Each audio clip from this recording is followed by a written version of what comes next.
வருத்தப்பட்டு பாரம் சுமக்கிறவர்களே, நீங்கள் எல்லாரும் என்னிடத்தில் வாருங்கள், நான் உங்களுக்கு இளைப்பாறுதல் தருவேன்.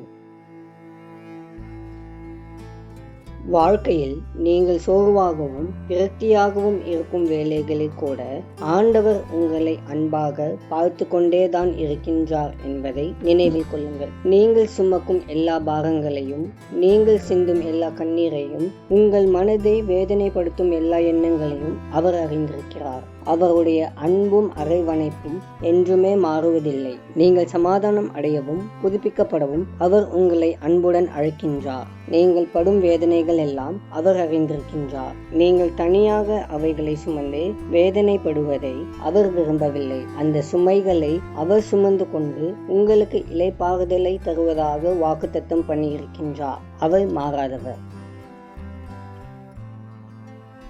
அன்பின் ஆண்டவரே, இரக்கங்களின் பிதாவே, உம்மை துதிக்கின்றேன். என் சோர்வையும் வேதனையும் நீர் அறிந்தவராக இருப்பதினால் உமக்கு ஸ்தோத்திரம் செலுத்துகிறேன்.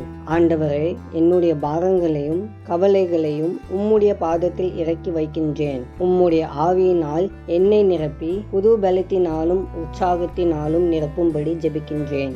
ஆண்டவரே, என் ஆவி ஆத்மா சரீரம் முழுவதையும் உம்முடைய சமாதானத்தினால் நிரப்பி உம்முடைய சத்துவத்திலும் மகிழ்ச்சியிலும் நடக்கும்படி கிருபை தாரும். நீர் எப்போதும் என் துணையாளராகவும் வழிகாட்டியாகவும் என் கூடவே இருப்பதற்காக உம்மை துதிக்கின்றேன். இயேசுவின் மூலம் ஜெபிக்கிறோம் பிதாவே, ஆமேன்.